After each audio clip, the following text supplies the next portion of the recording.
trot forward. Ho!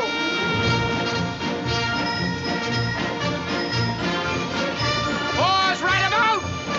Ho!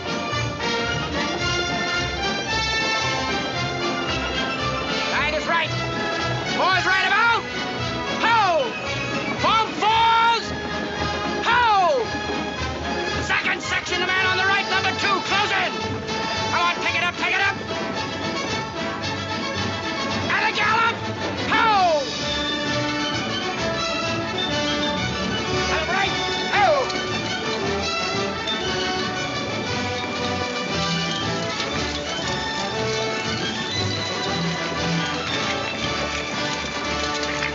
Troop! Dismount! Follow! William Pender. Here. Charles Sawtell. Here. Jeb Stewart. Yep. George Custer. Yep. George Pickett. Here. Robert Holliday. Yep. James Longstreet. Yep. Carl Rader. Yep. Philip Sheridan. Here. John Hood. Hey, Jeff. Take a look at this saddle sore. You think that's serious enough to report? I don't know, George, but I'm certainly going to report mine. You boys can have the cavalry. Me, I'm going to apply for the infantry. Tired of playing housemaid to a temperamental mare. That's the first good news your horse has ever heard. Go on, Gertrude, kiss him for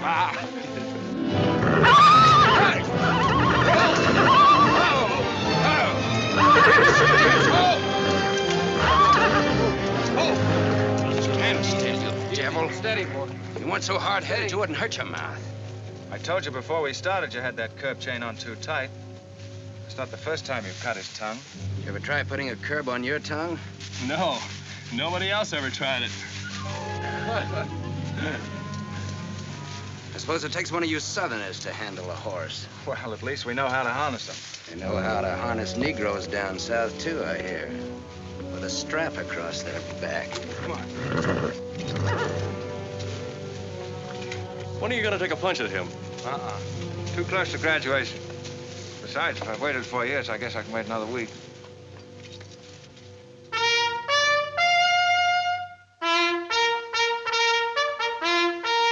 The breaking up of the American Union as it now exists is the basis of my plan. And that destruction must be made upon the issue of Negro slavery and on no other. The Union must then be reorganized on the great principle of emancipation. This object is vast in its compass, terrifying in its prospects, but sublime and beautiful in its issue. A life devoted to it would be nobly spent or sacrificed. If the federal government and its constitution are opposed to my way of thinking, the fault is not mine, but theirs. And I shall continue to oppose them with every means and every weapon at my disposal. Who wrote that inflammatory rot? A wise man by the name of John Brown. Where'd you get it? That's my business. If you don't like it, you don't have to listen to it. You meant it for me, didn't you? Take it any way you like. Sure he meant it for you. He tried that abolition stuff on me till he found out I came from Kansas. Never mind, Bob. Come on, Jeb. Let's turn in. There's no regulation against a cadet having his own ideas. But there is one against spreading treasonable policies. You find the truth hard to take, Listen, Raider. I know the truth of this problem far better than you do. The South will settle it in its own time and in its own way. But not through the propaganda of renegades like this John Brown or any of his followers. You mean that renegade line to include me? Look up your oath of allegiance and answer that for yourself. I'll answer that right here and now. I've taken a lot from you Southern snobs. For 50 years now, you've been watering your precious family trees with the sweat of Negro slaves, piling up wealth and snobbery until now you think you own the government and the army. And anybody who disagrees with you is a lying renegade, a rabble-rousing traitor. Well, you get this from me, Stuart. And all you other Mason-Dixon plutocrats.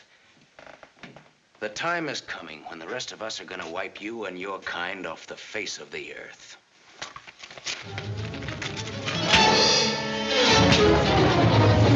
Jim, don't be a fool! No, let them fight it out. Hold it, Raider.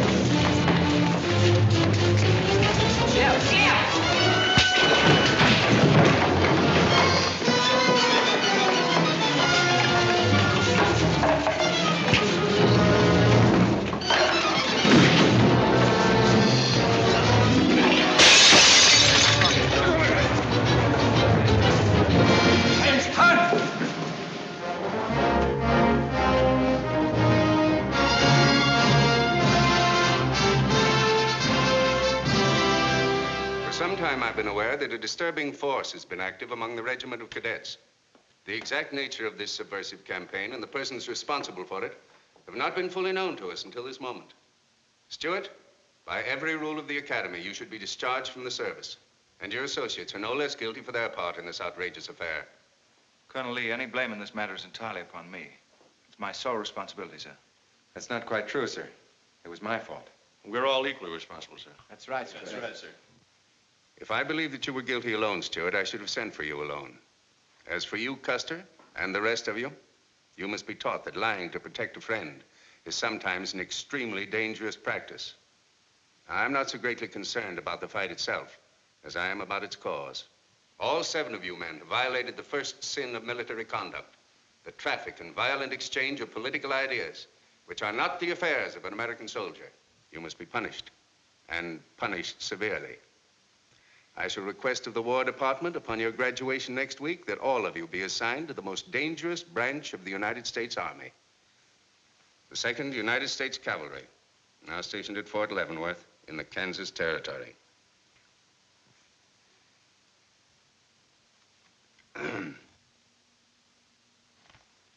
That's all, gentlemen. You're dismissed.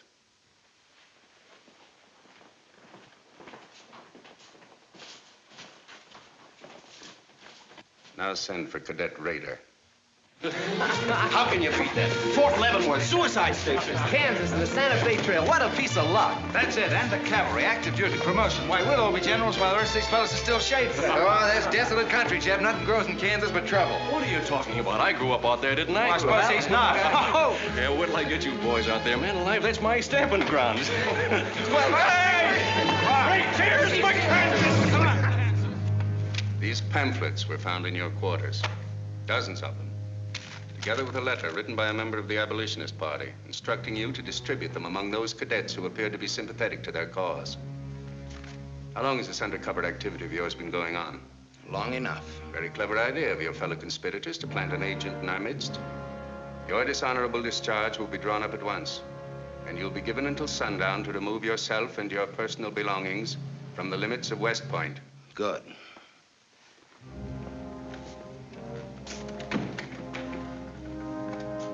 And you can tell Mr. Stuart from me that he'd be smart to stay in the Army, right in the middle of it from now on. Cadet William Q., Ohio. Cadet Martin Evans, Ohio. Cadet Armour Marlowe, New Jersey. Cadet George Custer, Ohio. Cadet James Longstreet, South Carolina. Cadet Philip Sheridan, New York. Cadet J.E.B. Stewart, Virginia. Cadet John Hood, Kentucky. Cadet Robert Holliday, Kansas Territory. Yippee!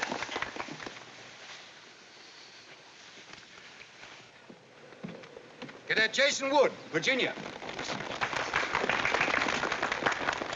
Cadet George Pickett, Virginia. My sister Kit. Thought 2 years in Boston would make a lady out of you. Kentucky. So did I. It just popped out. Cadet William Keel, Ohio.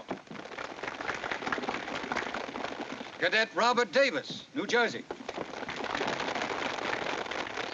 It is now my great honor and privilege to introduce the Secretary of War of the United States of America, the Honorable Jefferson Davis. Officers and gentlemen of the class of 1854, their welcome guests and their very proud families, I'll not keep you separated very long, as I myself once sat in your place and endured an interminable address by a very tiresome general. But as a Secretary of War of this nation, I have a serious obligation towards each new officer of the Army before he enters into active service. And that obligation is to make clear and definite his responsibility to his government. We are a new nation among the powers of the world. Just 80 years ago, we were fighting desperately for our freedom, and we're still fighting to keep it. We are not yet a wealthy nation, except in spirit, and that unity of spirit is our greatest strength. You men have but one duty, one alone, America. With your unswerving loyalty and the grace of God, our nation shall have no fears for the future, and your lives will have been spent in the noblest of all causes, the defense of the rights of man.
Yep, it's a shame this tea kettle of yours doesn't go any further. What for? There ain't nothing to go to. There's half a nation out there, Cap. Someday I'll build a real railroad to open it up, clear to Santa Fe. For a man who made a fortune out of horses, you sure got a heap to learn. Hey, Cap, tell the boys to speed it up a little, will you? The last time I had to get out and help some chop wood for the engine. Well, the first time you rode with me, I had to change your diapers. Hey, Cap, where am I going? Looks like you're going to Hades. Just wanted to know. Bob's been telling us about that railroad to Santa Fe so long now, Mr. Holliday. Surprised to learn it hasn't even been built. Well, that's not our fault, Stuart. You can't build a railroad over blood-soaked ground like Kansas. Decent settlers won't use it. We're losing thousands of pioneers to the Oregon Trail. They circle right around us. We heard about the raid at Osawatomie last week. What is the true situation out here, sir? Well, Kansas is a territory and not a state. We're ready to join the Union, but the big question is whether we'll go in as a slave state or as a free state. On one side is most of Kansas pro-slavers, people who came from the South. On the other side are the abolitionists led by John Brown and his sons. Between those two elements, they've made Kansas a boiling pot of rebellion and massacres. That's why the Army sent you boys out here to Fort Leavenworth. See, suicide station. It's quite an honor. Excuse me, will you, sir? Surely. You know, the first time I saw you at the graduation, I thought of what Napoleon said when he first met Josephine. What was that? He said, I never knew this savage land they call America could breed such perfect beauty in mortal form. Thank you. That's a lovely line. Yes, isn't it? George has been using it for years, haven't you, George? I wish I could think of nice things like that to say. You wouldn't like what I'm thinking now. You were going to tell me something more about Kansas. Yes, what do you do on Saturday nights for fun here? Well, as I remember, half of Leavenworth takes a bath and the other half gets drunk. And since there are only 2 bathtubs in town, things get kind of exciting around midnight. Kid!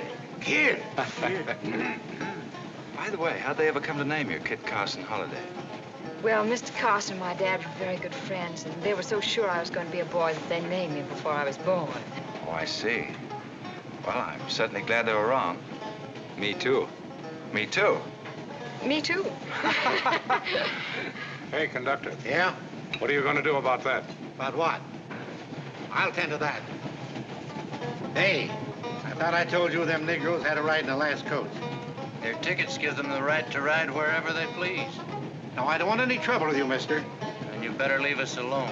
Well, I don't know what this country's coming to. Tickets? Stop shaking, Hannah. There's nothing to worry about. We're only a half an hour from the border. If we don't hurry, they'll be across the border. All right, go ahead.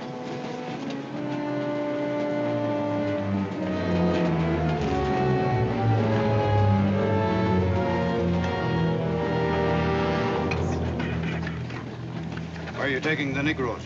What business is that of yours? We're asking the questions. Are they free or bond? Here are the papers. You can see for yourself. Yeah, that might mean something if we didn't know who you are. But don't you make a move. We're taking you and them off of this train while they're still in Missouri. Now, come on, get up, all of you.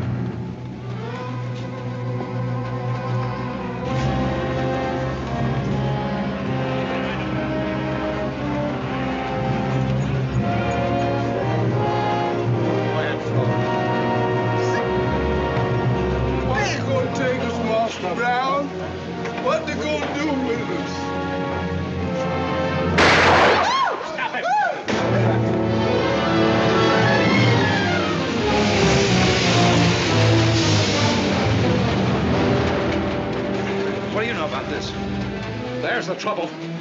Negro slaves. He was trying to sneak them across the state line. I'll get that murdering jayhawk over this if I have to hang for it. Who was it? Oliver Brown, one of John Brown's scurvy litter. Get it than a doornail. Come on, you gay-eyed greenhorns. Give me a hand. There ain't no use spoiling the carpet. Come on, get him out of the way. Come on, Jeb. Now, don't get excited, everybody. Sit down, please. This is what they mean when they call it bloody Kansas. There'll never be any peace along the Santa Fe Trail while John Brown or any of his followers are alive.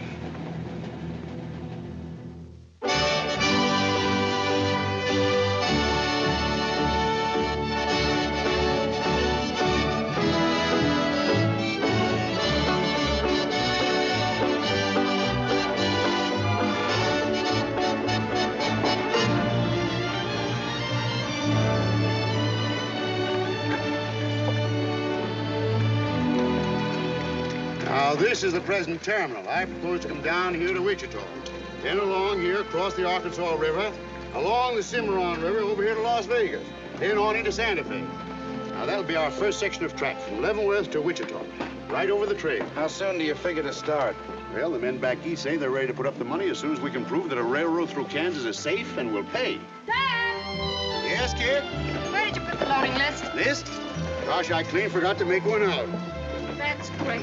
98 tons of freight ready to roll and no orders for loading. How'd you run this business while I was away?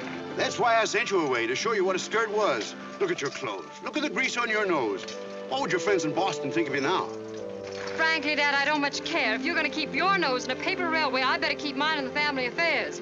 Tex! Wendy! Tex! Where are those ornery customers? What do they think they're getting paid for? Tex! Why didn't you tell me? Getting jealous, huh? Well, I didn't even see Lily when I said goodbye to her. Oh, now don't start lying to me, you double-crossing buzzard. I know you didn't buy that there looking glass to see your own ugly mug. I suppose you're figuring on wearing that female cinching belt. Wait till Lily sees what you brung her. She'll brain you if it ain't physical impossible. Why, you ignorant. Tex! Hey, you two! Where in the name of... Will you come here? Hello, Miss Chip. Hello, nothing. Are you gentlemen of leisure by any chance interested in employment? We lost our watch. Yeah, we didn't have no idea of time. I ought to give you both your time and throw you out. Where in thunder have you been? Well, you see, we had to buy these knickknacks. Well, we sort of got a gal in Santa Fe, Lily, Hofstadter, and what do you mean we? I'm engaged to her. Well, who ain't? You setting up housekeeping in Santa Fe, or is this just gilding the lily? Oh, she wanted us to fetch her one of them fancy French looking glasses. Ain't it pretty? What's your answer to that, Tex? What are you laughing at, you long-eared jackasses? Go on, get to work, both of you. Go on, jump to it. You better hide that thing or start wearing it.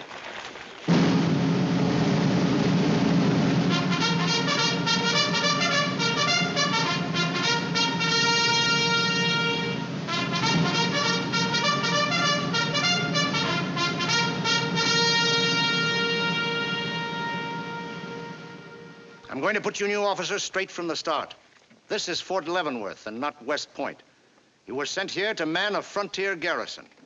3 of the officers you're supposed to be replacing are buried back of the hill in the little military cemetery. The other 4 haven't been found yet. The Regiment of Mounted Rifles has only one job, to keep the peace in Kansas. And we're here alone. There's no other fort between us and Santa Fe. And we're proud of that responsibility. We've got a tough reputation in the Army, but they respect us in the West. See that it stays that way. Order of the day. Lieutenants Longstreet and Holliday, take B Troop and put them through close order drill. Lieutenants Stuart and Custer will take 8 men as an escort for the freight caravan, leaving at noon for New Mexico. Draw the usual supplies and report to me for final orders.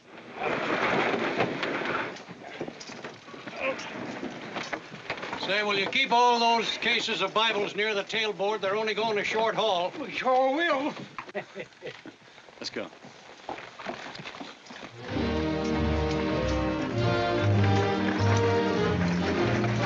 Convoy ready, sir. We're ready if you are. Good. I hope you have a nice, quiet trip. On any other kind, I'll lose money. Oh, we'll try and save you that. We'll see you in 6 weeks, sir, with luck. Just keep your eyes open, boys, and move fast. You'll like the scenery, but don't trust it. Right. Goodbye, sir. Goodbye, Stuart. Goodbye, Custer.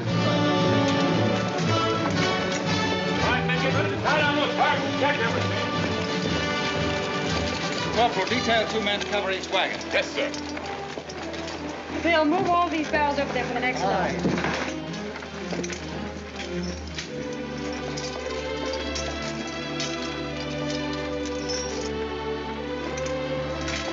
Well, Hey, looks like we both got the same idea. looks that way. How are we going to work it? Here. I've got an idea. Let's draw for it. Fair enough. Right.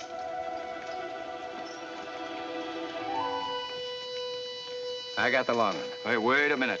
Where I come from, long man loses. Tough luck, old man. Here, hold my horse. 1 half hour, 1 seater, 7 and 8 is 15, 12 and 14 is... Why, Joe, there's something missing. Must be me. Hello. Hello, what are you doing here? Oh, playing nursemaid for those wagons. Should be the other way around. Oh, the convoy. That's a silly idea, Dad. He thinks that man John Brown's behind every bush. Well, it's not that I mind so much. It's being away from you for 6 weeks, just when we're getting started. Started? Where? Look, I've only got a few minutes left, so I've got to be fast. You haven't been exactly slow for a couple of days. I've never seen such a pair of whirlwinds as you and George Custer. Oh, George, poor old George. Well, never mind about him. Look, kid, I might as well tell you before I go. I'm completely crazy about you. What? No, wait a minute. Let me finish. I needn't warn you about Army life. The pay's bad. I'd never be home. You'd probably be a widow in 2 weeks. I see. Have you thought of any particular names for the children? No, be serious, will you? This might be the most precious moment in our lives. I hope not. Not in these clothes. Haven't you got any heart at all? Yes, I have. And it's going to stay right where it is. I don't know a thing about you, J.E.B. Stewart. My brother thinks you're wonderful. But then he was dropped on his head when he was a baby. Well, at least you'll let me kiss you goodbye, won't you? Oh, well, it's quite an honor, but no thanks. I don't really deserve it. Well, hello. Say, this is quite a surprise. The corporal's looking for you. Says it's very urgent. I'll bet. Kit, we'll take this up later, right where we left off. Now, George, don't be long-winded. Listen, Kit, we're due to leave in a minute now. There's something I've got to tell you. I'm head over heels in love with you. George, you sound just like an echo. Oh, Kit, pardon the interruption, George, oh, man. Kit, there's something I forgot to ask you. Have I got any real competition? How do you think any girl would answer a question like that? Well, she'd tell me the truth. Then you'd both be crazy. Get going, you bullwhackers. Through desert heat and dust, your throats will soon be choking. Your head's about to bust. No water when you're thirsty. And all you get to eat is aromatic antelope and sun-baked buffalo meat. That's right, boys. We may not even live to get our pay. But even if we don't get paid, there ain't no job we trade for hauling freight from state to state along the Santa Fe. Hauling freight from state to state along the Santa Fe. Yippee-yi-yi! There's trouble riding with us all the way. Did you think over what I said, Kit? Every word. Take care of yourself, George. Don't worry about that. Goodbye, darling.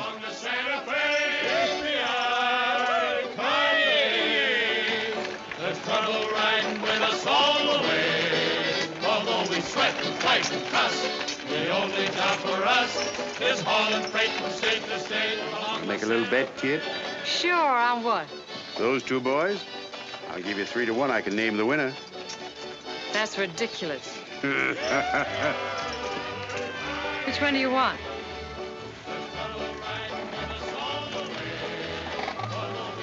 I'll take that bet. Good.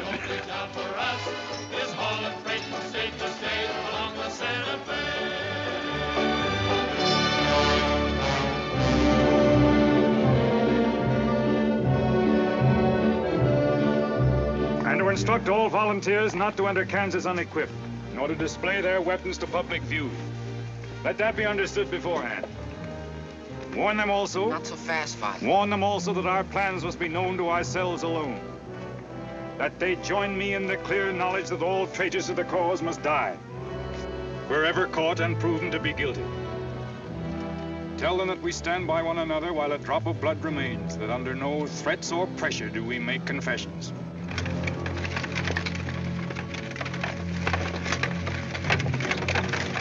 All right, that's our camp. I might as well tell you, when you get this far, you don't turn back. You don't have to worry about us. We ain't the kind that quit. That's fine. Just see you keep it that way. Save all of us a lot of unpleasantness.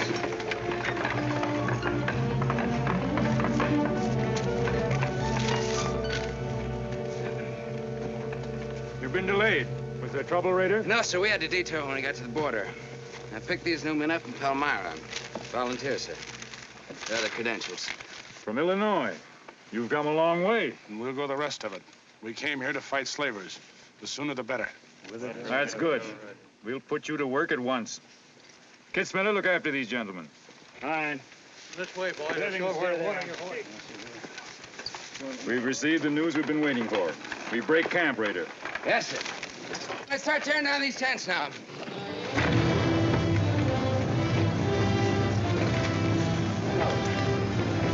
Oliver.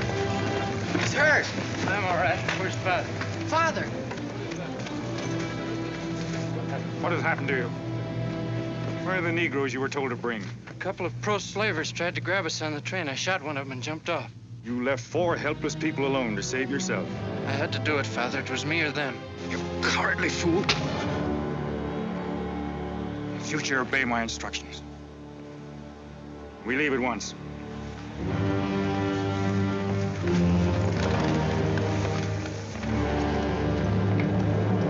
All of you, down upon your knees. As once you sent the ravens to save Elijah, so now you have delivered into my hands the precious means of continuing thy holy work. The Lord our God is a great God, a mighty and a terrible, who regardeth not persons nor taketh reward. The Lord is a man of war. Thy right hand shall become glorious through power. Thy right hand, O God, shall dash in pieces the enemy.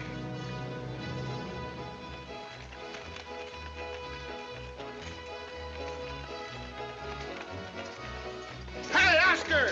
When we cross the river, you watch out for that wagon that's got my looking glass. Hey, Tex, these horses are pretty tired. When are we going to make camp?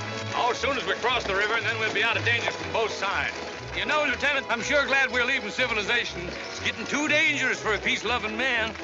I run into some of them abolitionists once, but who's this feller John Brown that talks so much about?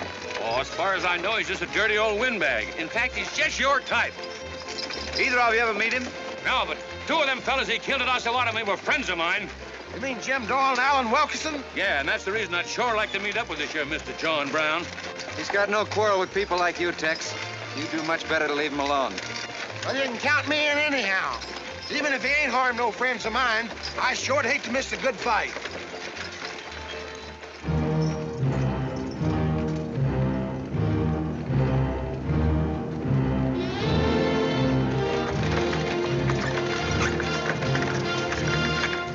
This is wrong, Father.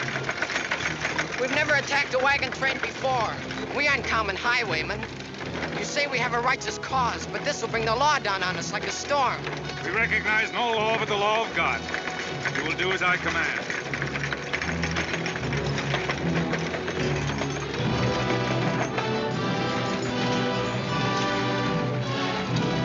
Take your men back, Raider. Wait for my my signal.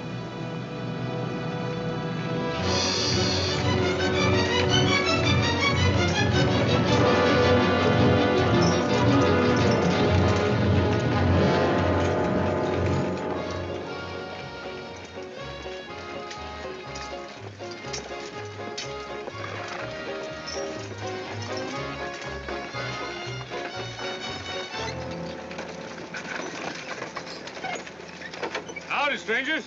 Good morning. Are these Holiday's wagons? That's right, sir. My name is Smith, Jonathan Smith of Newton. Oh, well, what can we do for you? I believe you are carrying some freight consigned to me. Oh, it might be. Have you got something to show for it? I have this receipt from the shipper. Come a long way with an empty wagon, haven't you, Mr. Smith? Newton's about 100 miles from here. My home is in Newton, sir, but my place of business is much closer to the trail. Oh, I see. I thought your horses looked pretty fresh. 8 cases of Bibles.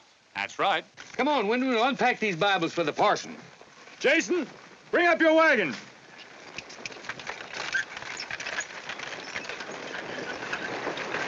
Get that pack down. I got to get them Bibles unpacked for the parson. That's a funny thing. I've seen that fellow somewhere.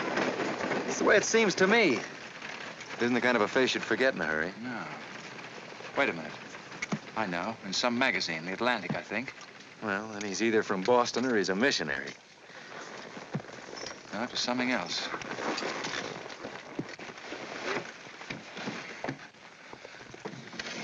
Been a lot of bad trouble over across the river lately, Mr. Smith. That murdering skunk John Brown's on the loose again. Better keep your eye peeled for him. Thank you. We shall. This stuff sure is heavy for Bibles. How would you know? You ain't never even saw one.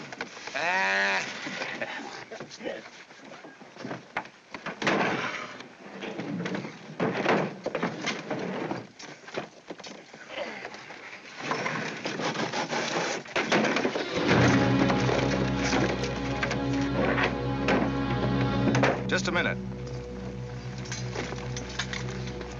I'd like to see those Bibles. There you are. Put your hands up and keep them up.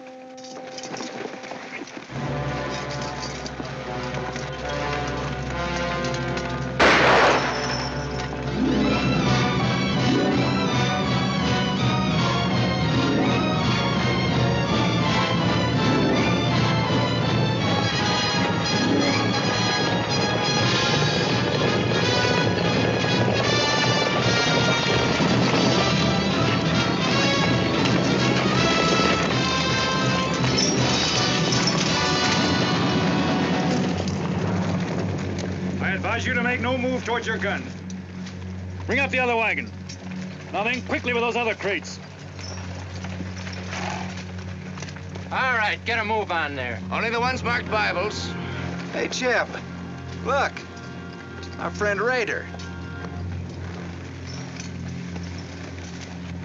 Well, this is a surprise.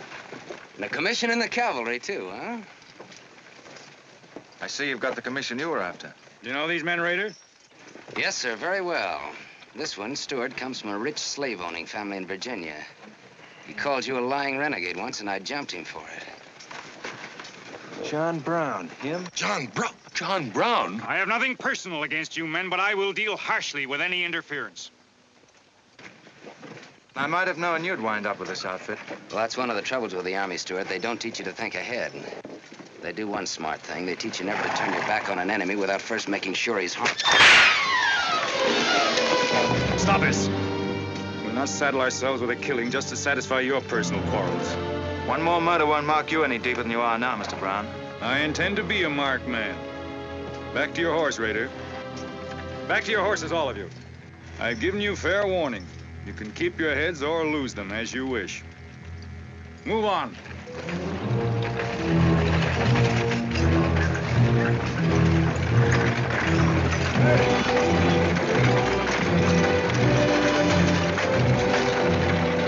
I saw what was in those cases, George. What? Contraband, rifles and ammunition. Gosh, then we've been delivering Bibles with triggers on them. Let's take a chance. Everybody, take cover and open fire. Dismount! Take cover!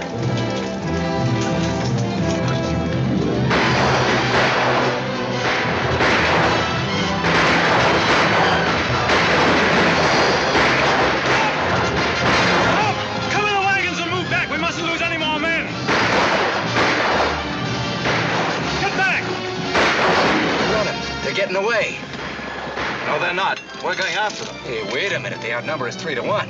Well, if it makes you nervous, don't count them. Come on. Everybody mount and follow me. Everybody mount. Come on, Shavetail. Here's where I get your medal. Forward!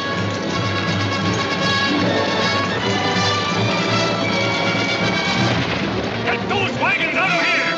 Come on! Quickly!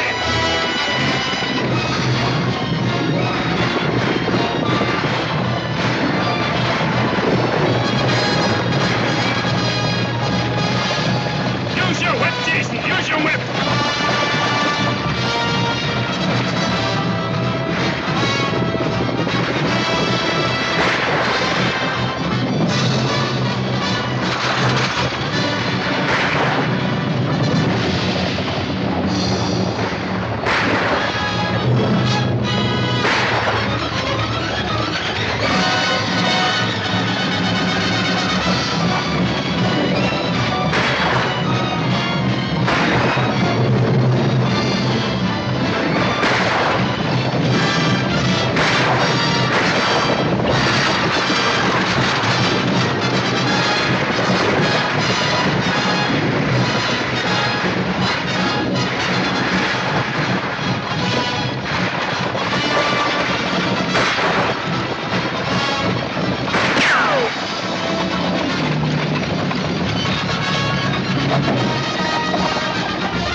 I couldn't help it.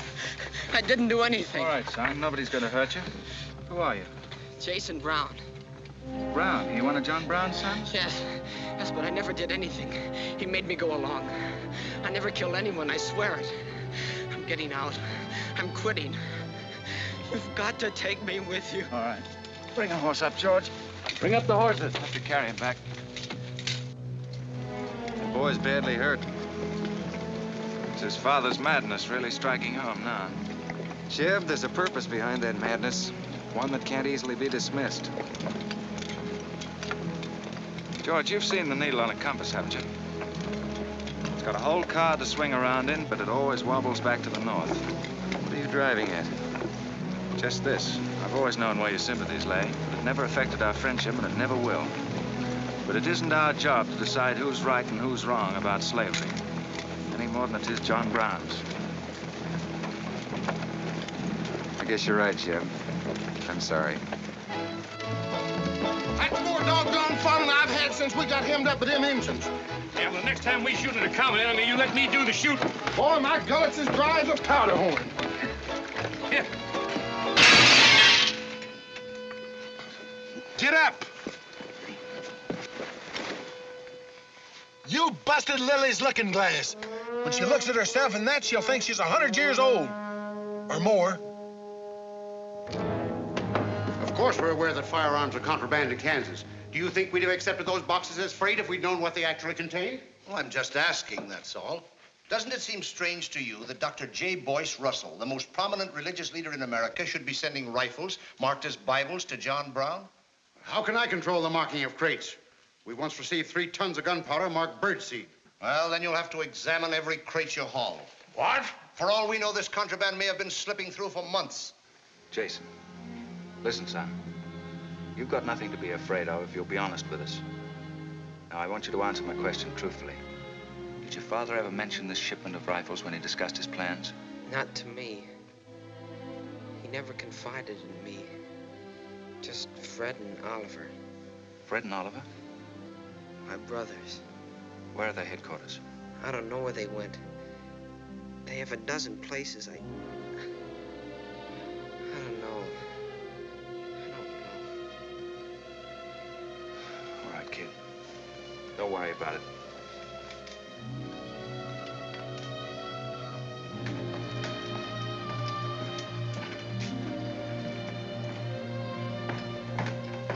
guns are no mistake. Anyone with the best interests of Kansas at heart can tell you that. No bandy-legged bushwhacking soldier can talk like that about the holidays. We've got as much interest in Kansas as the United States government, and a darn sight more investment. We were here before the Army came, and by Godfrey, we'll be here when you're gone. If you think you can... Sir. Well, Stuart, what did you find? Very little, sir. The boy's either too badly hurt or too frightened to talk. We leave immediately. Have them sound assembly. Yes, sir. What was that you called me? A gall-darn bandy-legged bushwhacker. Now go on. He says he talks with God at night.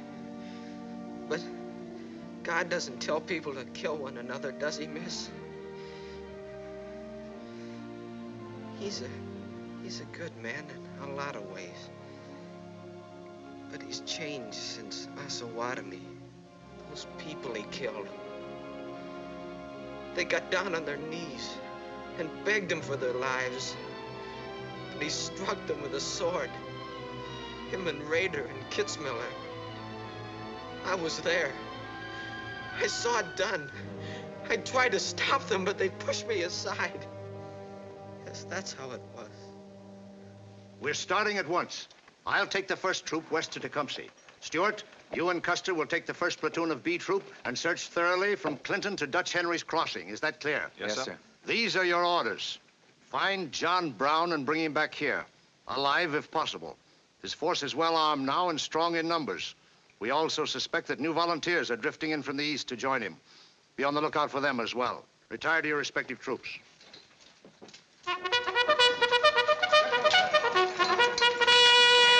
What's that? They've caught some more of us. No one's been caught, Jason. Not even you. You've committed no crime to be afraid of. I'm sick of being afraid. I'm sick of hiding like a hunted thing. I want to walk free like other people. You will, Jason. You're safe now. No, I'm not. Not as long as he keeps killing and thinking that he's right. He can't be right, can he, miss? I don't know.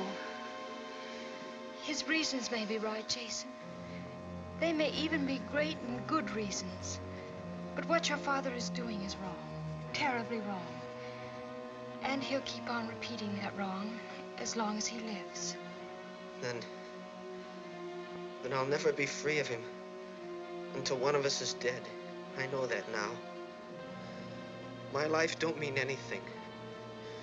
But if he dies, maybe this whole scheme of his will die with him. I'd rather have it that way. His life. Even if he is my father, against many thousands. I'm gonna tell you where to find him. Oh, Jason, I'm not trying to... I'm gonna tell you anyway. In the house of Jubal Morgan, Palmyra. That's where they went. That's their headquarters. Tell the soldiers. It's better that way. His life against many thousands.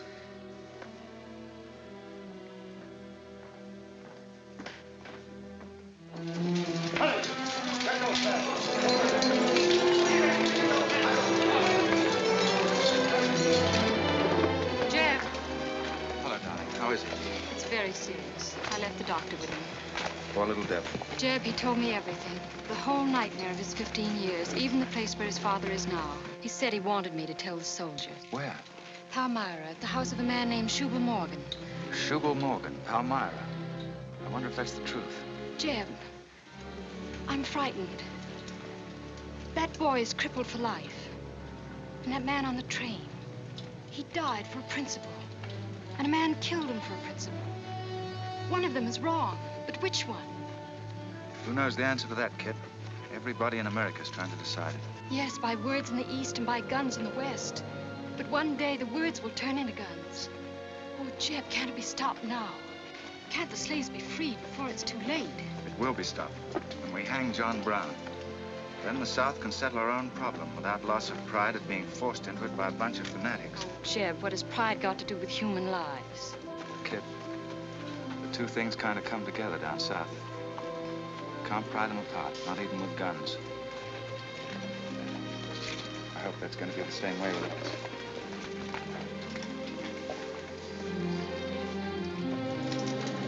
Uh-oh, that's me all over. Clumsy Custer. Or can I get into this, too? Yeah. Sure. Looks like you're in on it. Don't miss much, do you? I've seen you work before, son. That's where I learned. There's credit one more to my account, kid. I like to let the interest accumulate. Well, goodbye. Goodbye, George. Kid, don't be long, J.E.B. No, no. Goodbye. Kid, remember this, will you? I love you. Put that in your little bonnet and keep it there until I come back. I'll remember. Goodbye.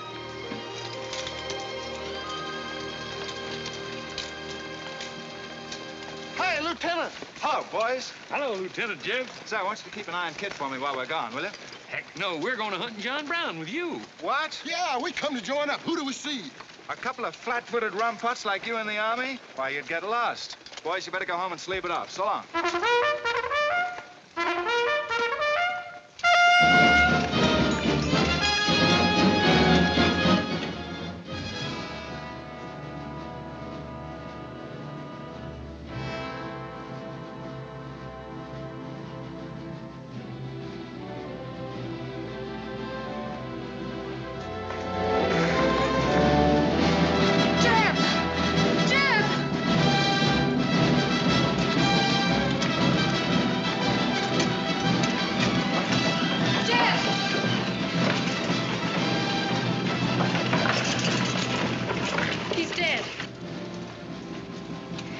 If you find John Brown, tell him.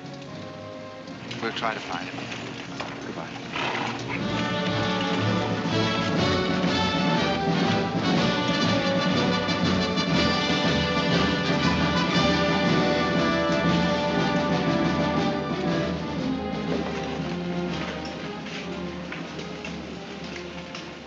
Kid, once when you were about this high, Tex Windy brought home a wolf cub with a broken back. You nursed it for weeks, but it finally died with its head in your lap. You cried for days, but it was just a wolf cub. It would probably have grown up to be a killer like its father.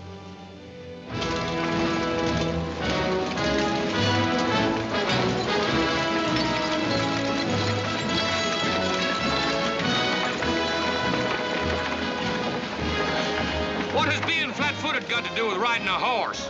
Calling me a rumput's what hurt me. I ain't had a drink since noon.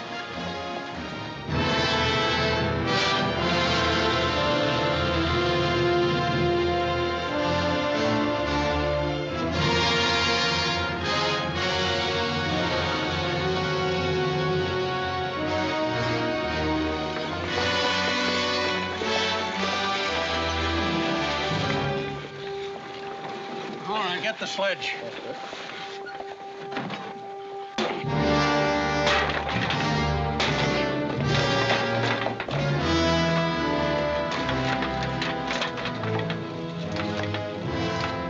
Sure is expensive salt pork, Mr. Morgan. Not the way we get them. Look them over and stack them in the barn. Yes, sir. This looks like the best shipment we've had yet. Wonder what Rader's worked up about. Him and the old man been arguing for an hour. Looks like another job for us if Rader thought of it. West Point education's a wonderful thing. Yeah, if you can collect on it. Yeah. I signed up because you promised to pay me. Trained this rabble gang of yours into a solid, fast-moving unit of fighters. Taught them how to use these new rifles, how to follow orders, and take a town in army fashion. But I haven't received a red cent in 3 months. Now, what about it? Mr. Rader, I enlisted you on the recommendation of friends in the East who said you would work for the cause. You've done your job well. I have no complaint up to now. But our plans are ahead of any personal greed. If you feel otherwise, you are free to get out. But you must decide here and now. I want only loyal men around me.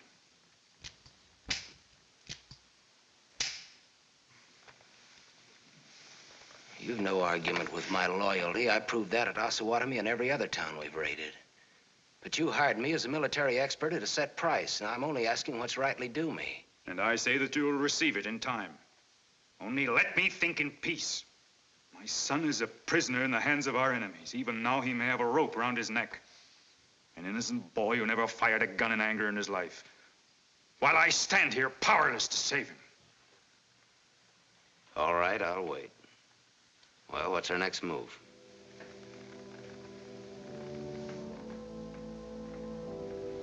The Bible has said an eye for an eye and a tooth for a tooth. Tomorrow at daybreak, we will destroy Delaware Crossing.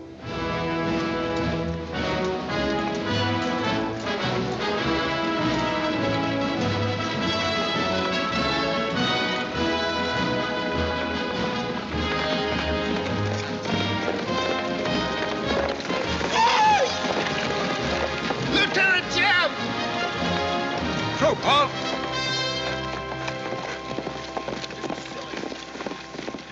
Well, what the...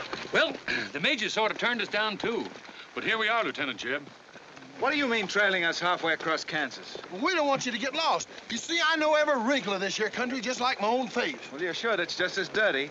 I've got a good mind to get a couple of mules and strap you on the back and send you home. A fine-looking pair of soldiers you make. Well, all we need is some of them pants and a cap. And then, of course, if some soldiers just our size gets killed, why... All right, get back to the end of the column. Go on before I get that mule. We don't have to obey no orders. Since we ain't in the Army. But we will. Yeah. Wait till Kid hears about this. She'll skin him alive. That's if they got any skin left.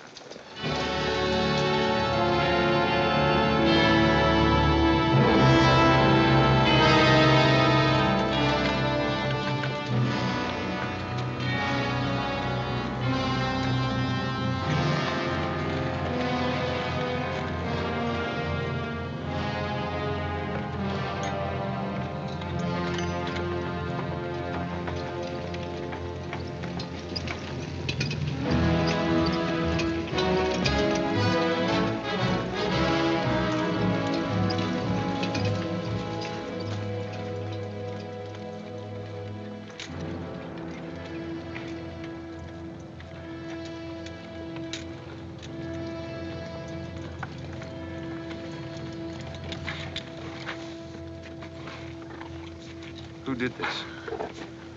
John Brown. How many men did he have with him? Around 100, maybe more. How long since he left?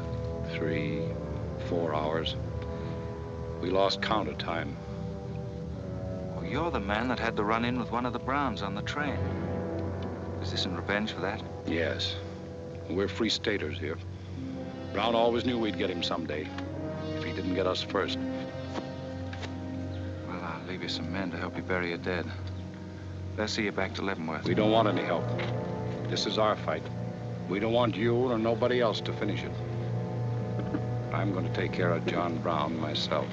Get on your way, soldier. We got work to do. I know how you men must feel about this. But my orders are to break up all armed forces. Yours, John Brown's, or anyone else's.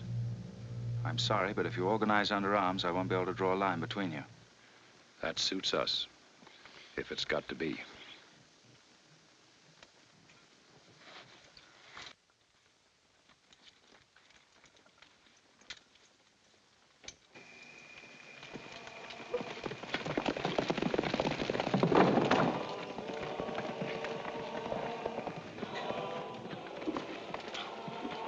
What did you find out, Kitzmiller? A troop of cavalry from Fort Leavenworth are headed this way. Ignorant fools. Jubal, we're moving camp. Round up all your men. Get the wagons ready to roll. Just food and ammunition. We're traveling light and moving fast. What about the Negroes? We can't take all of them. We're not taking any of them.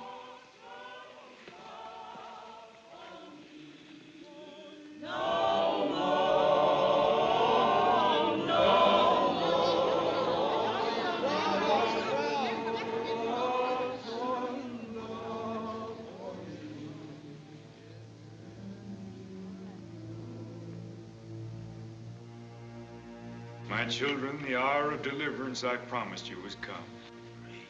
I am leaving Kansas now to continue God's holy work. For Gideon took 10 men of his servants and did as God had said unto him. And it was so that he did it by night. And when the men of the wicked city arose early in the morning, behold, the altar of Baal was cast down. Please, Captain Brown, what did that mean? What you gonna do with us? Means that you are free, the first of many millions to whom I shall give freedom from slavery. Does just saying so make us free? How we gonna live? Get food and shelter? There are many good people in Kansas who will give you work and protection. From now on, you must fend for yourselves, as other free men do. My work here is done. Praise God. Glory, bless God, we's free. The captain done kept his word, we's free. We's free, we's free.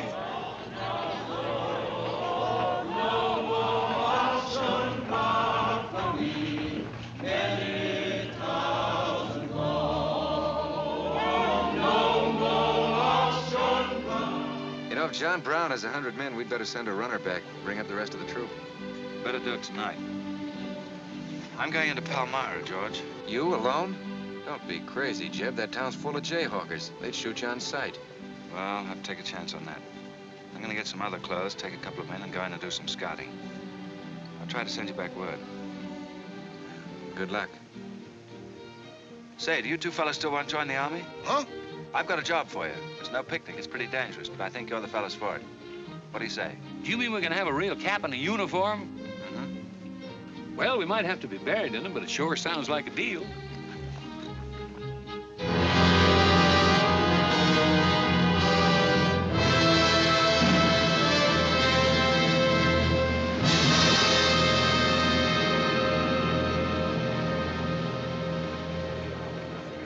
The law's got nothing to do with it. We came here to join John Brown because he's a leader and a fighter.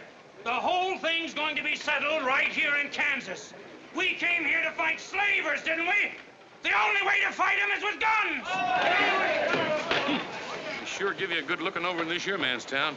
Yeah, I feel just like I was taking a bath in a bathtub without no sides on it. The only kind of a tub you ever was in.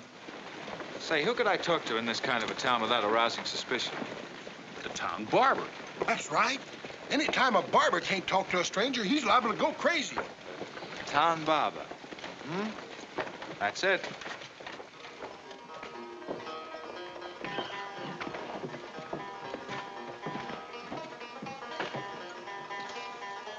Howdy, boys. Howdy.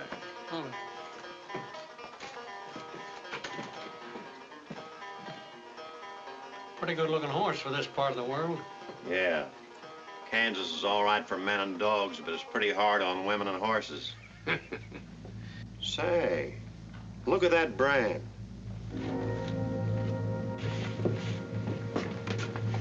That's an army horse. Maybe just bought him from someone. No, they don't sell them. Nobody rides that brand but a soldier. You keep your eye on him till I get back.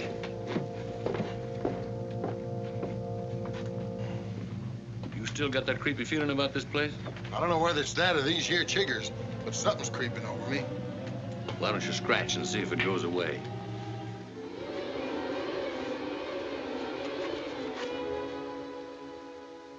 Yeah, I reckon that is all it was. Say, I got it now. We was on the same train a couple of months ago when that fella got killed.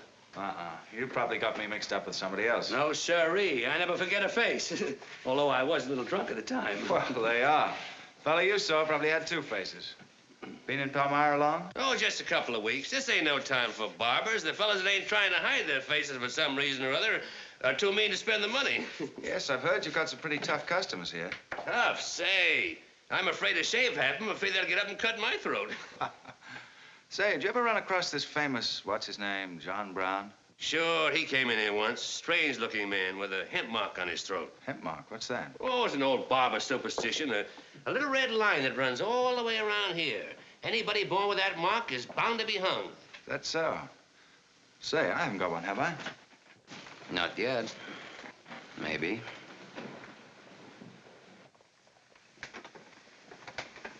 Well, well. Keep your hand away. Get it.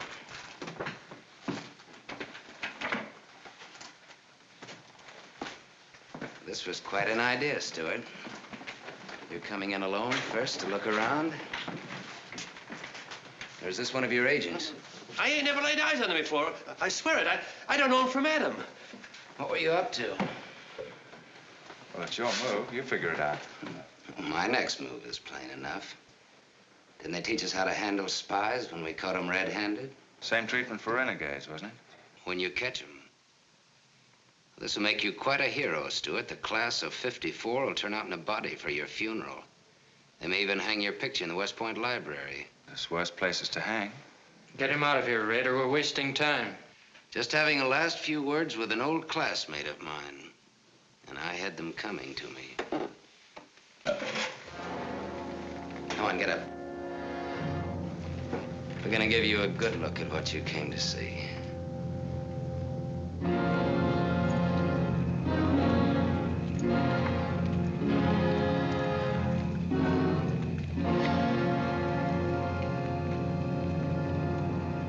We can't afford to take chances, sir. He was sent here as a spy. It's my advice to get rid of him. Let's string him up. Yes. And right away. Wait for it. What did you hope to achieve by coming alone to Palmyra? The Army has orders from Washington to bring you to trial. I hope that if I came face to face with you first, a lot of unnecessary bloodshed might be avoided for your men and mine. Were you innocent enough to think that I would surrender myself to you without a fight? I hope that you might consider yourself innocent enough to do that. Half of the people in America believe in your theory. A lot of them even condone your methods. That'll guarantee you a public trial. Fool. I'm not on trial, but the nation itself. Are you too stupid and blinded by a uniform to see what I see? A dark and evil curse laying all over this land. That's right. A carnal sin against God.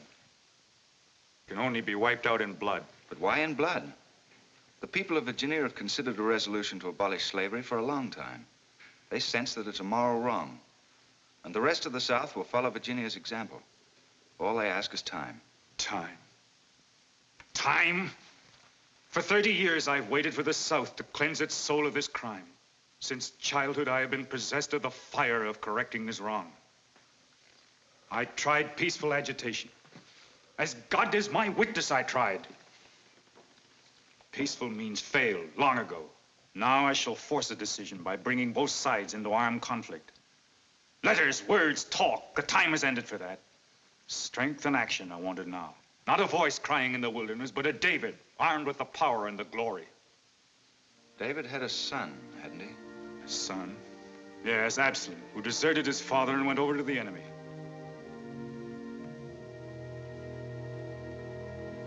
What are you trying to tell me, Stuart? And Absalom died because he feared his father. Jason is dead.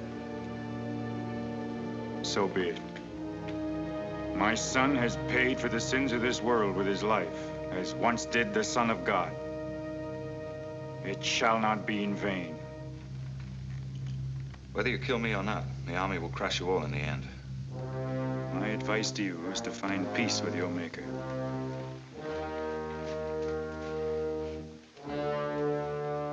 Now the big one. Sit down. I never liked barbers no-how.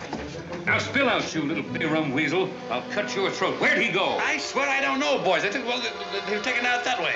Who took him? The three fellas. One of them was Oliver Brown. Do you see this razor? Well, I'm keeping it, and if you move to hair when we get back, I'm going to strap it on your liver and barbecue your carcass. Now, you stay where you are.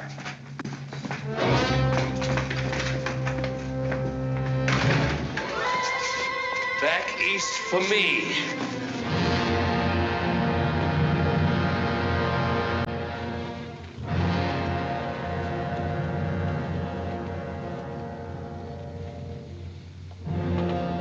I called you all together as witnesses to hear my words. An enemy to the cause has entered our midst, stealthily and by night, with the purpose of planning our destruction. But the hand that has never failed us has come once again to our protection. It is not with malice or revenge that we take this man's life, but in just retribution, as befits all enemies of mankind, all enemies of God. Ready, sir.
get killed. We's coming, boss. That white man talk like he's a friend.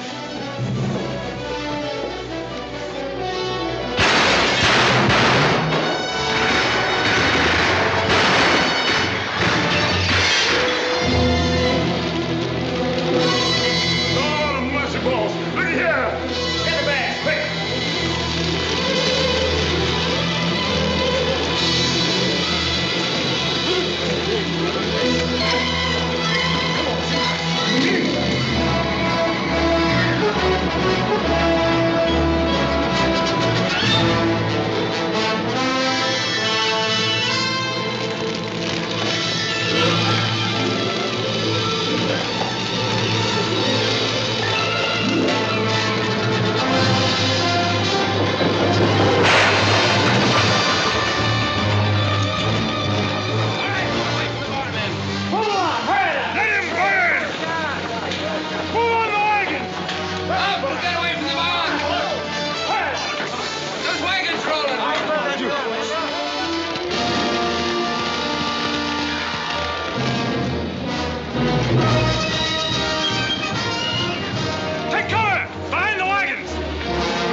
Now him.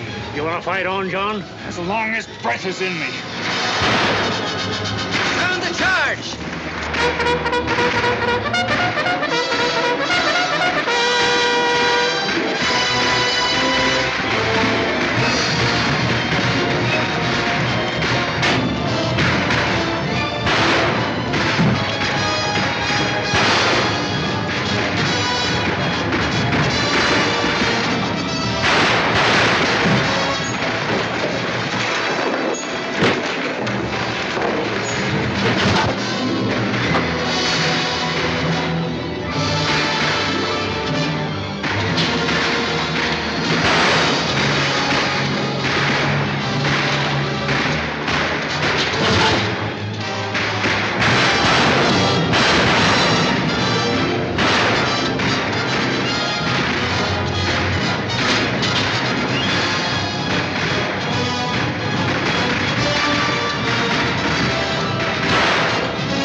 Sir? J.E.B! After them, George. Don't let them get away. Load up!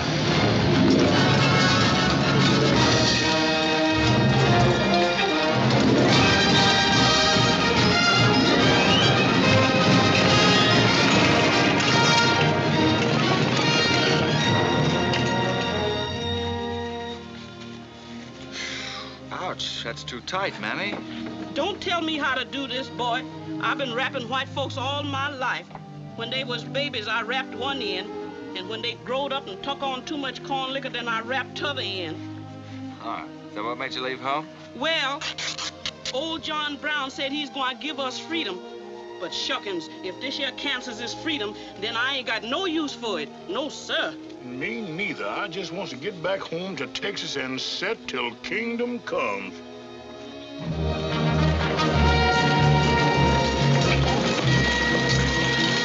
Dismount and fall out.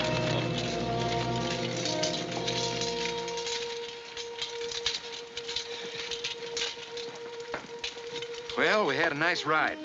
Both ways. Lost him, huh? He and a few others got away in the hills. I think I hit one, Jeb. You ought to heard him holler. Heard him holler, you jughead? That was me. You shot my hat off. Well, it won't matter much. He's broken for good. From now on, he'll find every man's hand against him.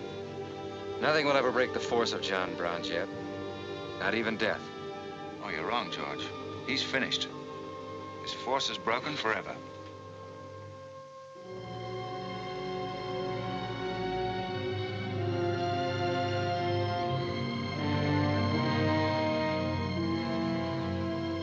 Why hast thou afflicted thy servant, O Lord? Wherefore do I not find favor with thee? Why hast thou laid the weight of all this people upon me?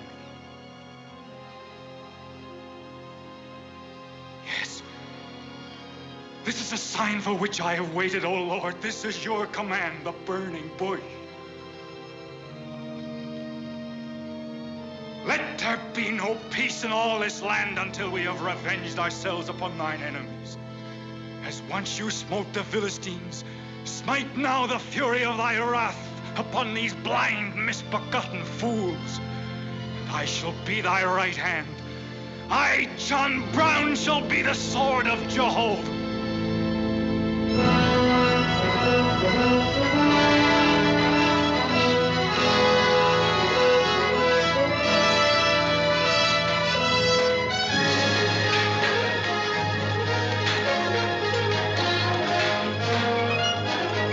Good luck, gentlemen. The beginning of the railroad to Santa Fe. These rails are going to stretch their way right across the old trail, right over Kansas, down into the territory of New Mexico. Someday we can tell our grandchildren that we opened the doors of America to the great Southwest. Won't we, kid? You just build your railroad. I'm not guaranteeing anything. Yep, the end of John Brown was our beginning. Maybe it'll cost a lot more blood and grief, but it's going to be worth it. Dad, can I ring the bell on the first train? Yep, and blow the whistle. That'll be a day you can live for, kid. Won't it?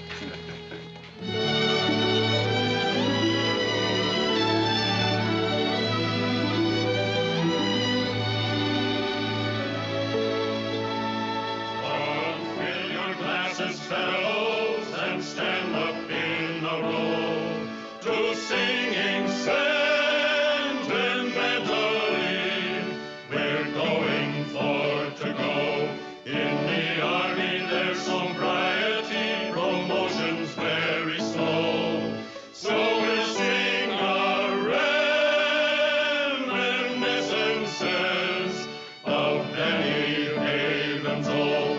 Oh, Benny Haven's old. Oh, Benny Haven's old.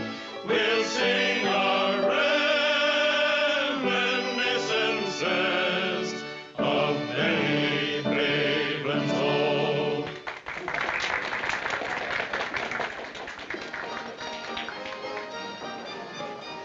Congratulations, boys. Thanks. That was excellent. I didn't recognize the song. Where does it come from? It's an old army song, a farewell. These young men have all been promoted and are ordered back to Washington. That's splendid. You lucky devils. I had to wait 10 years for my captaincy, and I also followed tradition by proposing to my wife the same night. Wouldn't you like some refreshment? Yes, I would. Splendid idea. Well, I think I'll run down to the stable. Horse threw a shoe this morning. I'll see you later. I'll go with you. Maybe I can find it.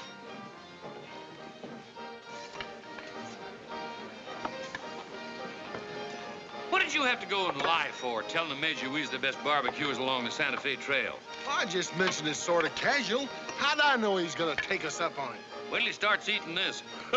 He won't take us up, he'll take us up and out. You think it's gonna be hard chewing, Tex? Well, I don't know. I still got a hunch. We should have skinned it first. We took the horns off of it, didn't we?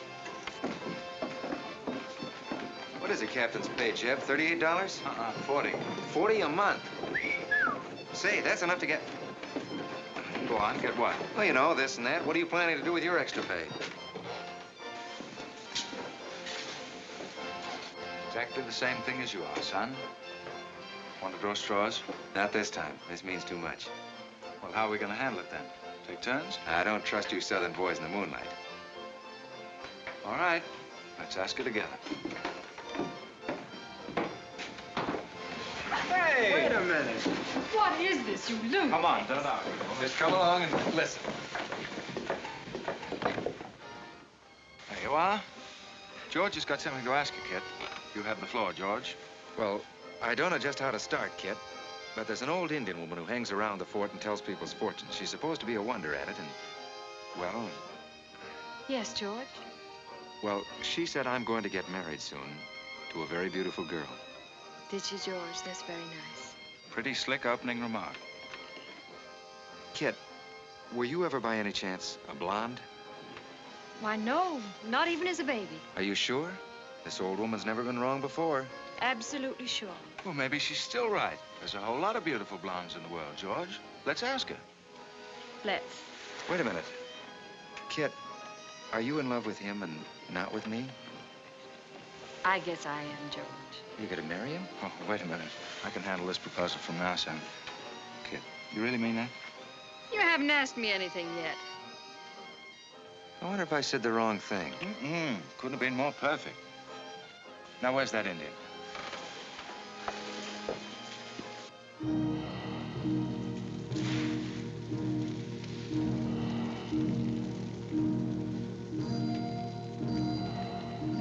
But you either. I'm on your matam, I'm dorsey and but you. Ah, big sugar, come up to good. Ah, can you? What'd she say, kid? You know the lingo. She says that this is one of the last times we'll all of us be together as friends. Now ask her something sensible. Who's going to be the first general? When is when guns? Oh my God, American matambo, I'm bossy urge. I'm said the good. She says that one day you'll all be famous men, great in battle, but bitter enemies. What? Pickett, Hood, Custer, Sheridan, Longstreet, and me, enemies? Now I know she's crazy. Where'd you ever pick up this old figure, George? I can tell better fortunes than that with tea leaves. Well, we might as well get our money's worth. Ask her what we're going to fight about. Yeah, who's going to start it? Waganesh Wanji Migodwat. Oh, Mamma, to say good to MB, my busy armature. My jack, autumn, Kajam, Tram, busy a chuck, and be a map.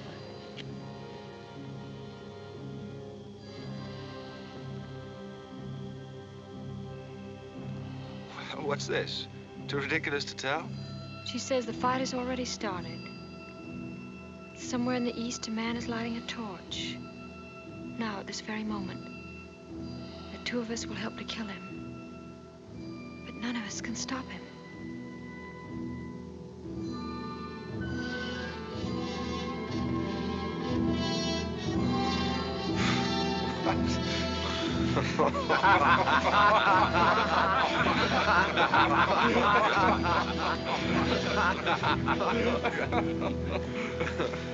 Here is where I would attack first. The arsenal at Harper's Ferry. Give me only 100 good men, Dr. Russell. Well-armed and God-fearing men who believe in the cause. I will lead them through Virginia. Rouse the thousands of discontented slaves who will flock to join us. Then sweep down through the South, through the Carolinas, Georgia, Alabama, Mississippi. Then, with the entire nation in a state of chaos, we can dictate our own terms. Have you considered the Army, Captain Brown? Surely they'll be after you in full force within a few hours after you first attack. Let them come, Dr. Russell. Let them try to stop me. I've studied that country for years. It's full of good hiding places, natural forts where large forces of brave men can defy pursuit indefinitely. Mr. Rader will go ahead of us and scout the town.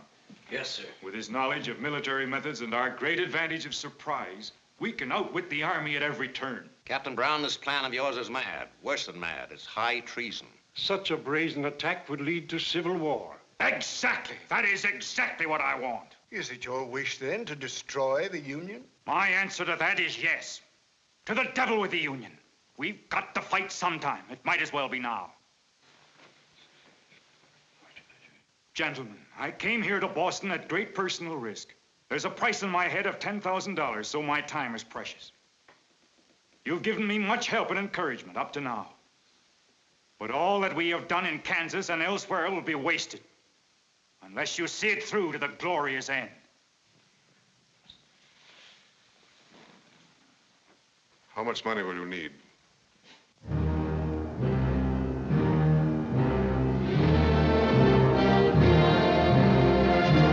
We now possess the guns, ammunition, pikes, a complete store of supplies. The place and the hour are set. Harper's Ferry, daybreak, Monday, October the 16th. We will strike with two forces, suddenly with complete surprise, and then move rapidly through Virginia. You men all know what will be demanded of you. Yes, we're with you, Captain. It's Rader. He made good time.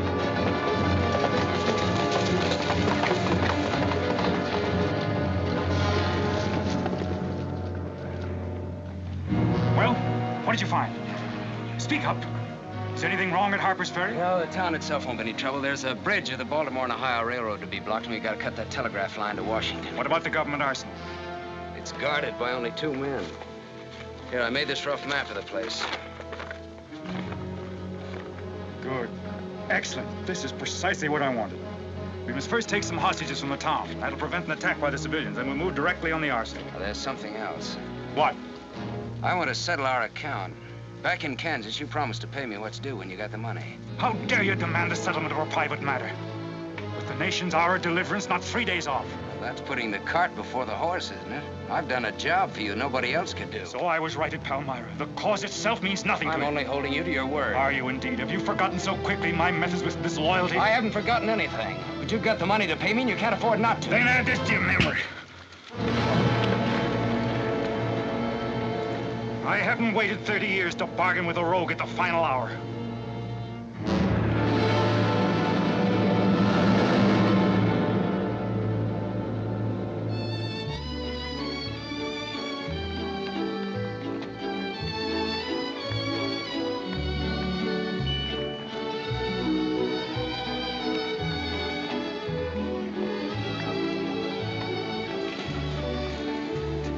Hiya.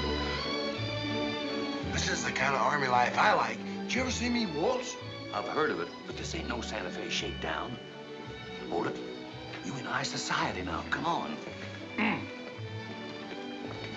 May I have the invitations, please, gentlemen? What's them? Them's them little white cards.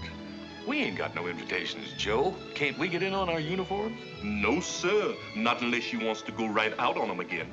Oh, we're the fellows who cleaned up Kansas. Ain't you ever heard of us? Sorry, sir, but we don't need no cleaning. Good evening.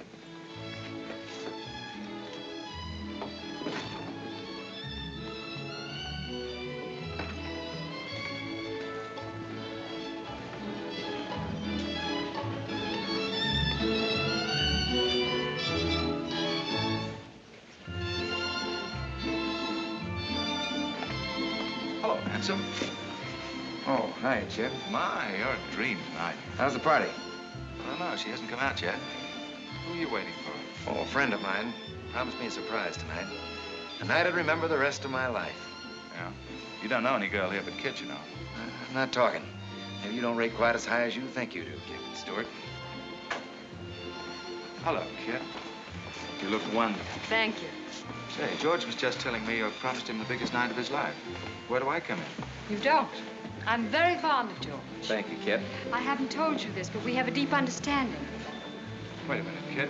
Are you serious? What is this? I'm going to take care of George for the rest of his life. Kit! That is, if he's the man I think he is. Oh, Kit, I have my faults, but I can be as faithful and loyal as any man that ever lived. We'll soon see.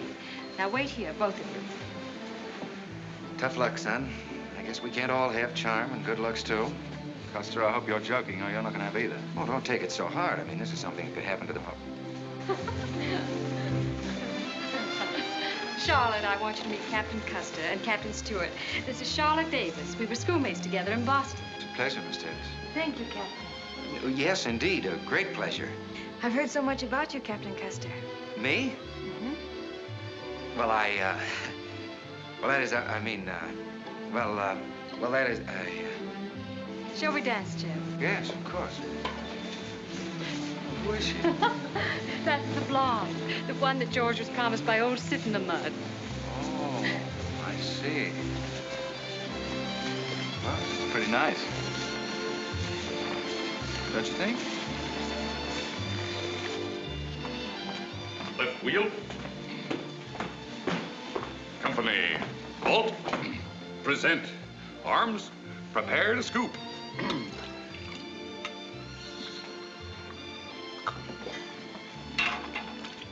Yes, sir? Yes, sir. About face. Company forward. March. Eyes right. Right wheel. Well, there I was, right out in the middle of Kansas, facing 500 crazy fanatics, heavily armed. And me with only 15 soldiers. Good heavens, Captain, how terrifying. What did you do? I sized up the situation at a glance, dismounted, and walked straight toward him. Not alone. My dear young lady, there comes a time in every soldier's life when he must stand or fall alone. And if you knew the Army, you'd understand that he who hesitates is lost. Oh, how simply wonderful, Captain. Oh, it was nothing, really.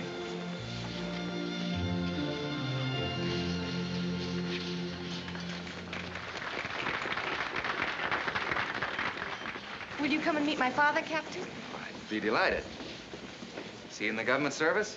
Yes, but I think he'll lose his job in the next election. Oh, that's too bad. Say, he should be in the Army. You know, politics don't bother us. He'd rather go fishing anyway. Father. Hello, Charlotte. Hello, Colonel Lee. Hi, dear. Father, I'd like you to meet Captain George Custer. Oh, but of course I met the captain at West Point when he graduated, didn't I? Yes, sir. Hi, Custer. I'm fine, Colonel Lee. We've heard good things about you. Congratulations. Yes, the captain's just been telling me how he put down the trouble in Kansas by himself. Splendid job, pile, man. Splendid. Wasn't there also a chap named Stuart, J.E.B. Stuart, connected with that campaign? Stuart? Yes, sir. He was around. Shall we dance?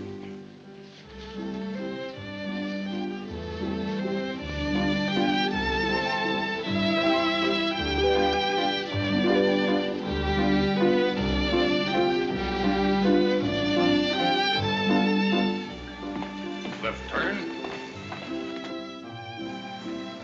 About face. March.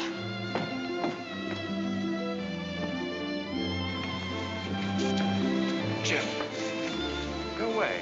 You've danced with your sister once already. I don't want her. I want you. Come on. Here, you can't leave me stranded alone in the middle of a ballroom. Quiet, spread. Phil, take over this detail, will you? Oh, may I?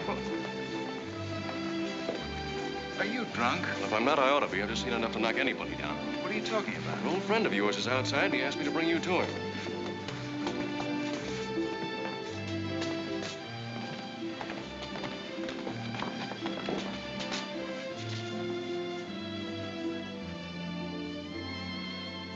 It's real. I almost touched it.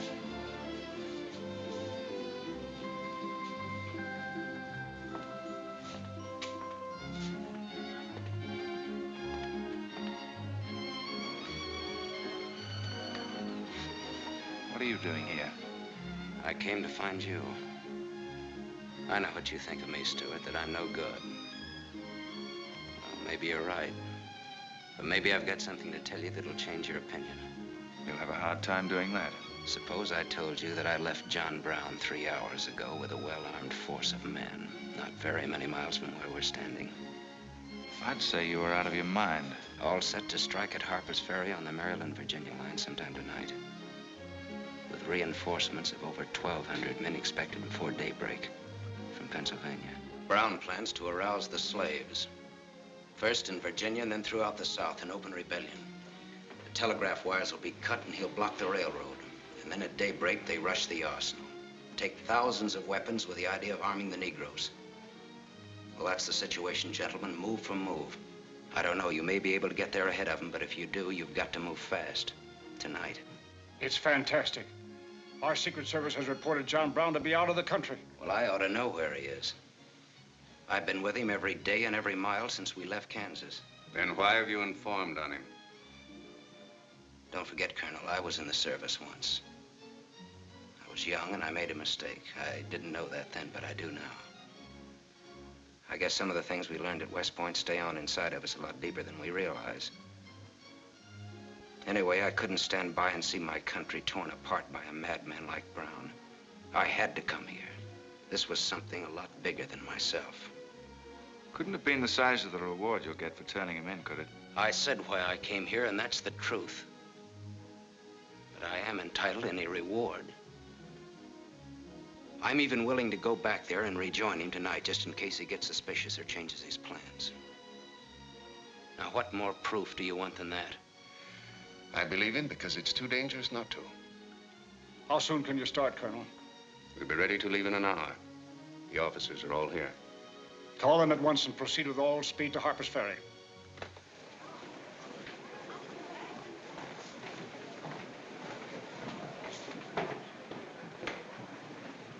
You have your orders, Captain Stewart? Yes, sir.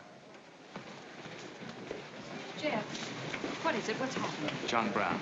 Get the little Davis girl to take you home, will you, darling? But why? But... I'm sorry, I can't explain now. No time. Try to keep the others calm. Tell them there's nothing to be excited about. Goodbye. Goodbye.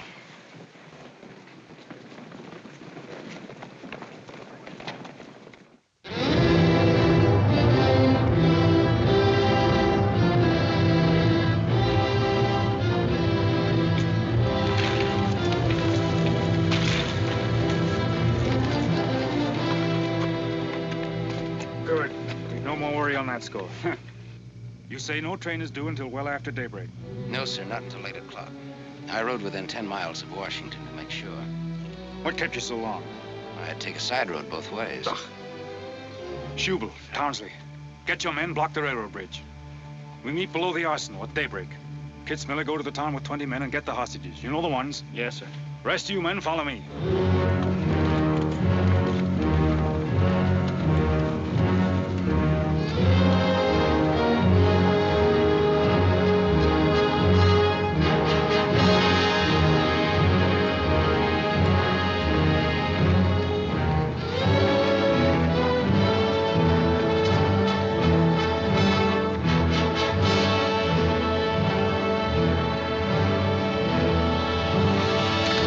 Drop your guns.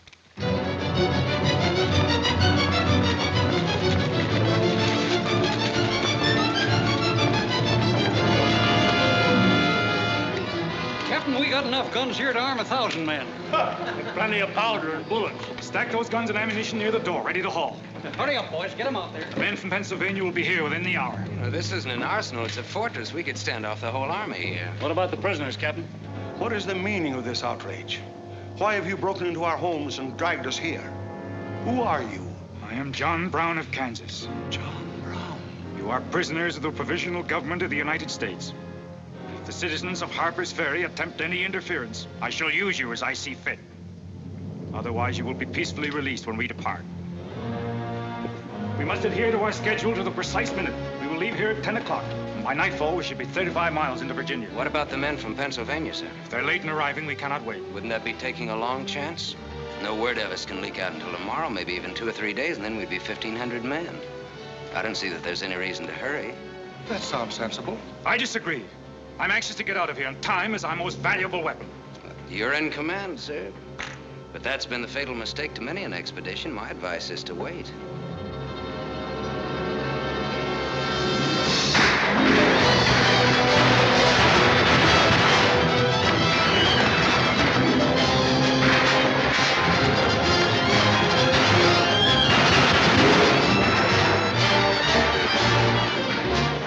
Townspeople are firing at us.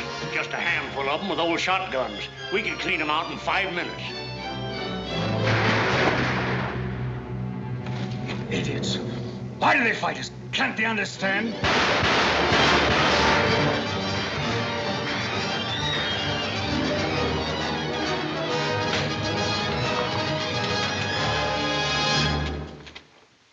What is your name? Brewer. If you value your life and those of your fellow townsmen, you will do as I say. Yes.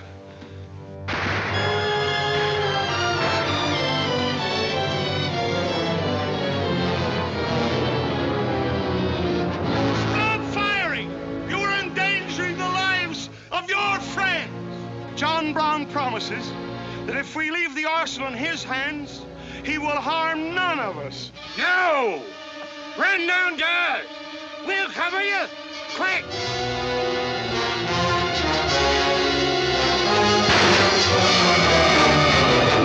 Stupid cattle! Can't they understand we're here in a righteous cause? Their interests are also ours, the good of the whole nation. We'll leave a lesson at Harper's Ferry for the rest of the South to profit by. Wipe out those fools at the foot of the hill.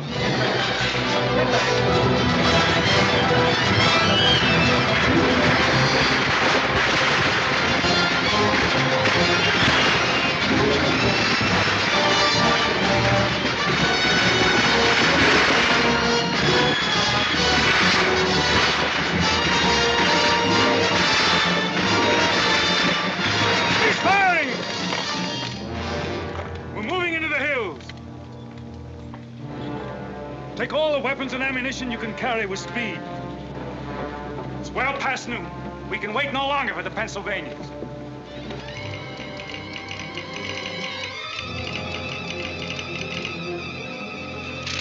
"18 citizens of Harper's Ferry killed, 33 wounded by John Brown's invaders in open rebellion." It's from the 2nd Force at Frederick, Maryland. The road to Harper's Ferry is blocked, unable to get through. Jefferson Guards and the Winchesters under Lee's command passed through Upperville an hour ago. They will be the first to arrive at the ferry.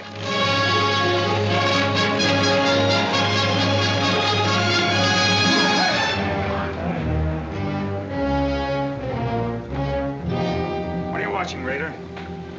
The North Road, sir. The North Road is over there. This is the Washington Turnpike. Well, I thought our men might circle the town as That was not their orders. Help with the wagons. Yes, sir.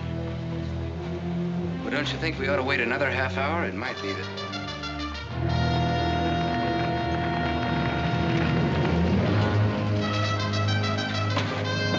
Every man inside! Bolt the doors! And the loophole!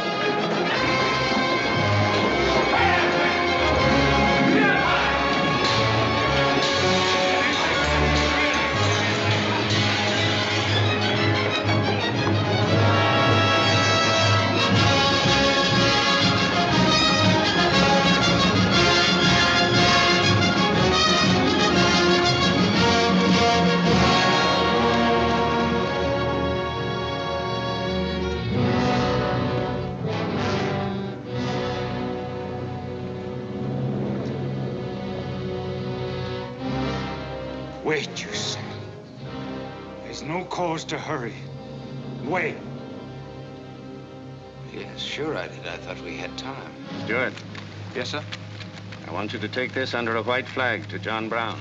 Right, sir.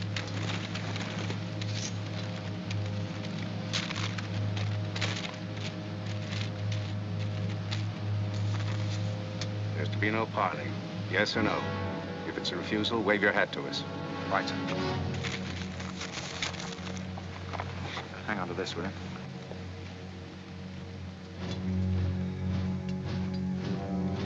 Captain Brown, they're coming up the road with a flag of truce.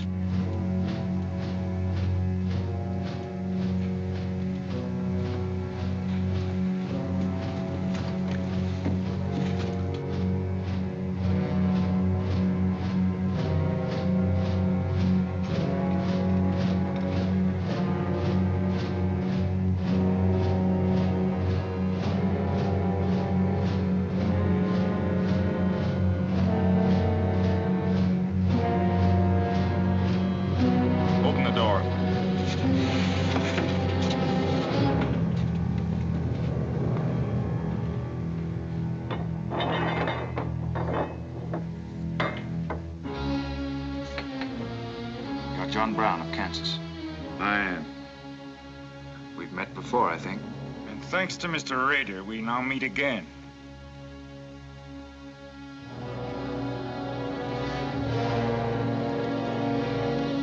This is Colonel Lee's formal demand for your surrender. Once more, sir, you overrate your strength in supposing that I can be taken against my will. That's your final answer? It is. We prefer to die here. Prepare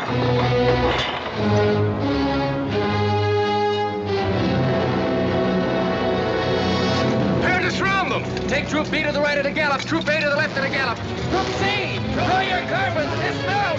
Go! Take cover! Forward at a gallop! Ho!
Judas betrayed him for a handful of silver.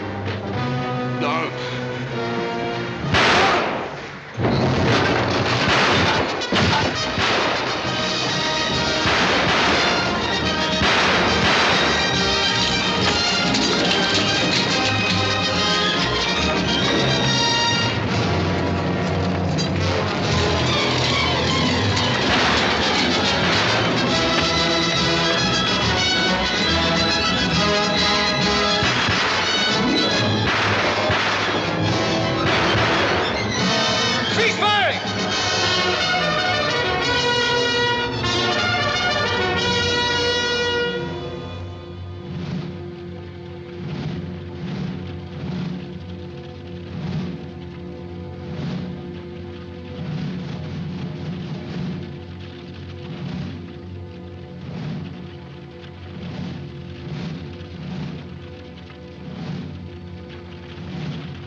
He was born for this.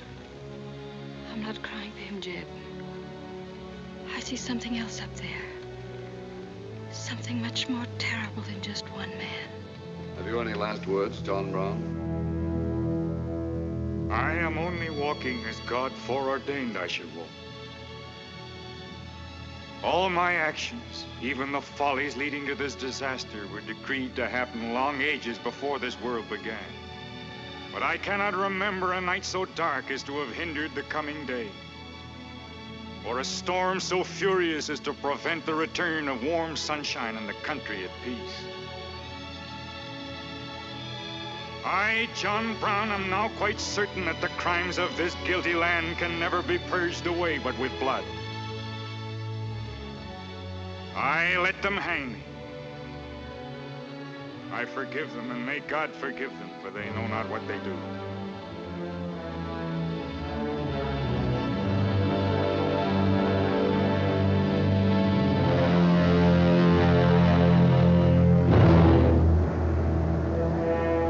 So perish all such enemies of the Union, all such foes of the human race.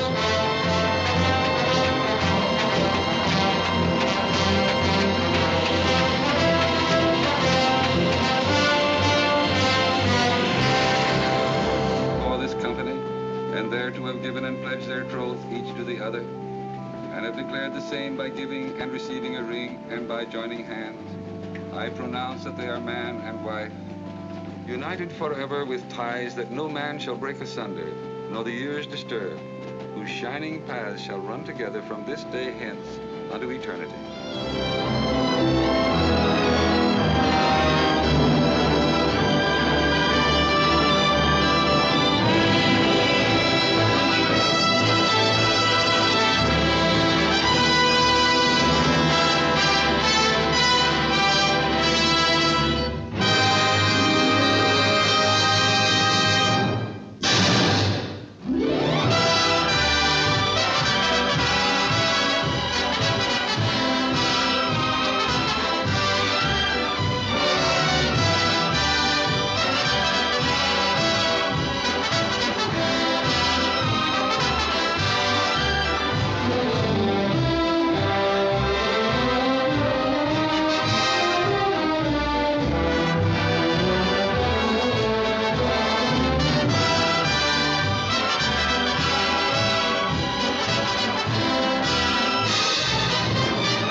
Hey classic movie fans! If you just finished watching Santa Fe Trail, 1940, let's dive into the fascinating story behind this timeless film. Santa Fe Trail follows a fictionalized account of the events leading up to the American Civil War. The plot centers around U.S. military cadets J.E.B. Stuart and George Armstrong Custer as they confront the growing threat of abolitionist John Brown. Brown's violent raids aim to end slavery, and the film blends adventure, romance, and historical drama as our young soldiers are sent west to bring him to justice. Now let's talk about the genius behind the camera. Directed by Michael Curtiz, the legendary filmmaker best known for the classic Casablanca, Curtiz brings his dynamic visual style and fast-paced storytelling to this Western epic. And the cast? Absolutely stellar. Errol Flynn stars as J.E.B. Stuart, embodying heroism and charisma as always.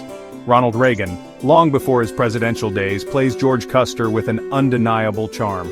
Olivia de Havilland reunites with Flynn as Kit Carson Holliday, bringing romance and warmth to the story. And Raymond Massey? He delivers a chilling portrayal of the radical abolitionist John Brown. The music is another highlight. Scored by Max Steiner, a master of Golden Age Hollywood compositions, the film's dramatic and emotional soundtrack elevates every scene to grandeur. Now, here are some fun facts and trivia about Santa Fe Trail. Released in 1940, the film stirred controversy for its portrayal of John Brown, ingeniously blending fact and fiction. This role was one of Ronald Reagan's most praised performances before he ventured into politics. Though shot in black and white, the grand-scale outdoor scenes and crowd sequences give it a Technicolor feel. And guess what? The film is now in the public domain, allowing audiences around the world to enjoy it even today. Thanks for tuning into Timeless Full Features. If you enjoyed Santa Fe Trail, give this video a like, share it with other classic film lovers, and don't forget to subscribe for more restored vintage treasures every week. See you next time.